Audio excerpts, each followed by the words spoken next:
या देवी सर्वभूतेषु क्षुधारूपेण संस्थिता नमस्तस्यै नमस्तस्यै नमस्तस्यै नमो नमः।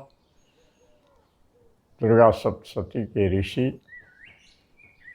पराम्बा को सभी जीवों में स्थित क्षुधा के रूप में व्यक्त करते हुए अभिवादन करते हैं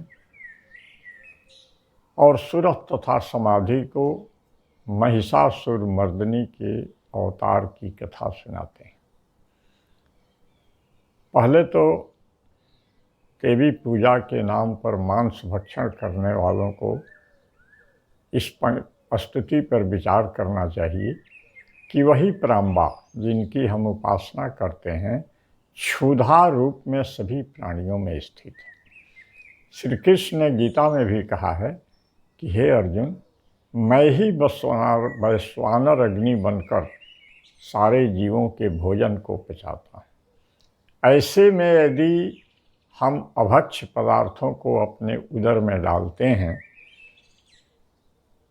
तो यह कैसा रहेगा, हमें खुद विचार करने की जरूरत है, क्योंकि वही पराम्बा क्षुधा रूप में स्थित हैं। वही श्री कृष्ण वैश्वानर रूप में हमारी जठराग्नि में स्थित है। अब हम मूल विषय की ओर चलें तो हमें यह समझना है कि महिषासुर है क्या और महिषासुर मर्दनी का अवतार क्यों होता है। कहानी ऐसी आती है कि एक बार 100 वर्ष तक देवासुर संग्राम हुआ, जिसमें असुरों ने देवताओं को पराजित कर दिया और असुरों का राजा महिषासुर इंद्र पद पर स्वयं जा कर के बैठ गया। सारे देवताओं को स्वर्ग से निष्कासित कर दिया और वे दीनहीन होकर इस सृष्टि में भटकने के लिए विवश हो गए और अपने दुख निवेदन करने के लिए जब वे ब्रह्मा जी के पास गए तो ब्रह्मा जी ने भी साथ दिया और पूरा समुदाय वहाँ पहुँचा जहाँ विष्णु और शंकर जी विराजमान थे। देवताओं की पीड़ा सुनकर दोनों की भौहें टेढ़ी हो गईं और उनसे बहुत विशाल तेज निकला जो प्रज्वलित अग्नि की तरह लपलपा रहा था।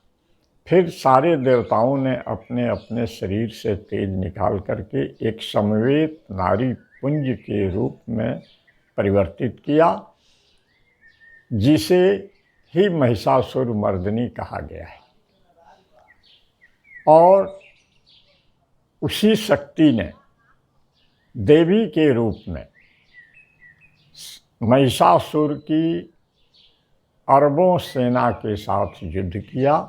देवी ने भी अपने हजारों गण पैदा किए और सेनापतियों सहित महिषासुर की सेना एवं महिषासुर का भी मान मर्दन किया, उसका वध किया।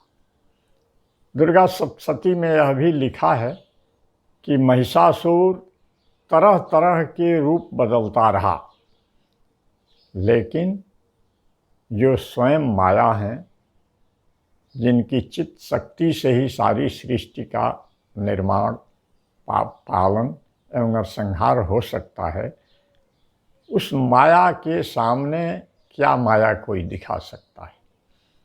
देवी ने सारी लीला समझ करके उसको अपने त्रिशूल से काट डाला और सारा देव समुदाय शांत हो करके सुखी हो करके पुनः स्वर्गलोक में शोभा देने लगा।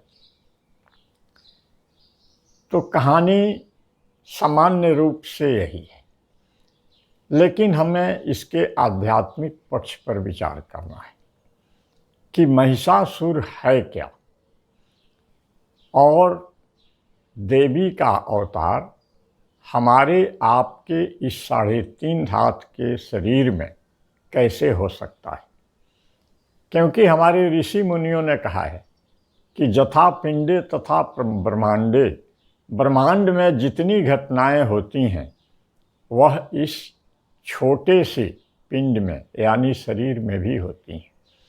देवासुर संग्राम कभी होता है, कभी राम रावण का संग्राम होता है, कभी कौरव पांडव का संग्राम होता है, और उसी तरह से हमारे छोटे से पिंड में, छोटे से शरीर में, हमारे अंतःकरण में दैवी और आसुरी संपदाओं का निरंतर संघर्ष चलता रहता है। कभी दैवी संपदा पराजित होती है तो कभी आसुरी संपदा पराजित होती है, और इसी के लिए दैवी संपदा से आसुरी संपदा को पराजित करने के लिए ही तरह तरह के साधन, तरह तरह की तपस्याएं, तरह तरह की यौगिक क्रियाएं विकसित की गई। तो देवी शक्ति यानी हमारे भीतर की चेतना शक्ति को जगाने की आवश्यकता तब होती है जब हम अपनी आसुरी संपदा से दैवी संपदा को पराजित होते हुए अनुभव करते हैं।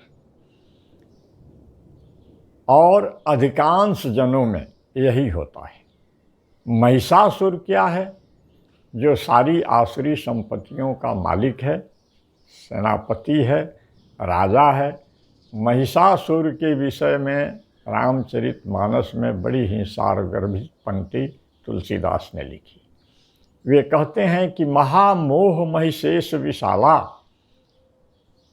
जीव के अंदर का महामोह जो है वही महिषासुर है, और उस महिषासुर का नाश करने के लिए जैसे महिषासुर मर्दिनी का अवतार हुआ, वैसे ही जीव के अंतःकरण में बैठे महामोह के विनाश के लिए राम कथा कालिका कराला, राम कथा रूपी कालिका को समझने की, पचाने की और व्यवहार में उतारने की ज़रूरत है।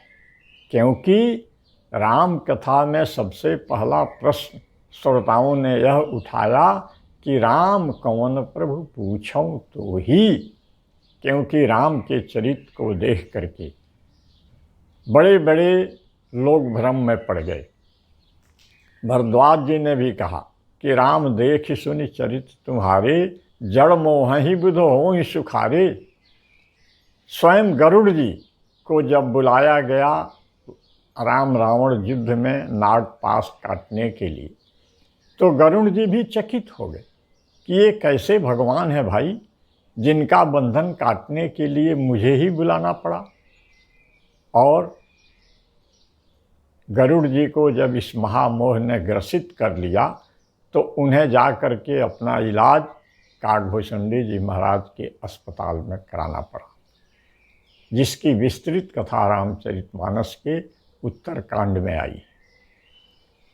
ऐसे ही प्रत्येक जीव के अंदर दोनों शक्तियाँ विराजमान हैं, आसुरी शक्ति एवं दैवी शक्ति। जब हम लापरवाह हो जाते हैं, असावधान हो जाते हैं, तो धीरे धीरे हमारे अंदर की आसुरी प्रवृत्तियाँ हमारी दैवी संपदाओं, करुणा, मुदिता, सहनशीलता, मैत्री आदि भावों को ग्रस लेती हैं, और हम निर्मम, निष्ठुर, अत्याचारी, क्रोधी, परपीड़क बन जाते हैं। और फिर हम तब तक इस बेहोशी से नहीं जगते जब तक हमें कोई जगाने वाला नहीं मिलता। शक्तियाँ तो हमारे अंदर हैं, बस ज़रूरत है एक जगाने वाले की। जैसे सुरथ और समाधि को मेधा ऋषि ने उत्प्रेरित करके देवी की साधना यानी अपने ही अंदर की शक्ति को कैसे जगाएं, इस ओर प्रवृत्त कर दिया। ऐसे अनेक उदाहरण हमारे धर्मशास्त्रों में भरे पड़े हैं, जिसके लिए एक अलग से मैं वीडियो बना करके डालूँगा कि हमारी जीवनी शक्ति कैसे सुप्त पड़ी है और इसके लिए कैसे उत्प्रेरक की आवश्यकता है।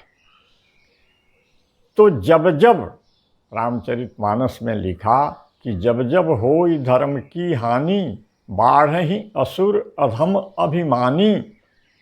यह खेल ब्रह्मांड से लेकर के पिंड तक चलता है। जब ब्रह्मांड में आश्रित तत्वों का विकास होता है, दैवी शक्ति पराजित होती है, तो किसी देवी की ज़रूरत होती है, किसी राम की ज़रूरत होती है, किसी कृष्ण की ज़रूरत होती है।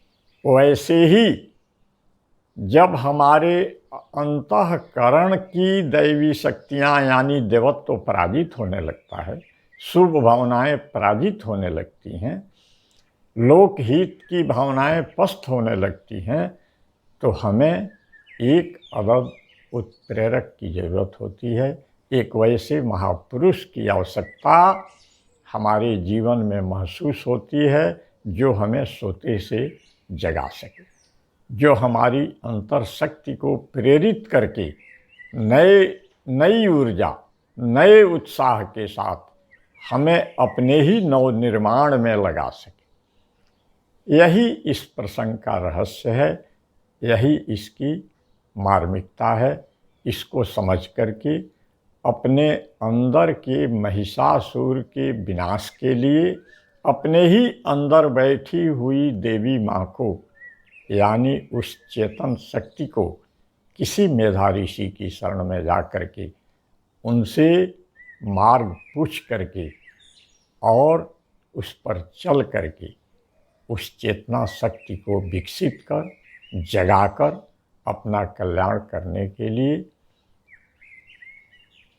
पथ पर अग्रसर होने की ज़रूरत है और अपना विकास करने की ज़रूरत है। और यदि यह वीडियो आपको पसंद आया हो तो मेरा चैनल आध्यात्मिक जीवन सब्सक्राइब करें और घंटी बजाना न भूलें ताकि अगले वीडियो आप तक पहुंचते रहें। मेरा संपर्क नंबर है 82 940 91 494।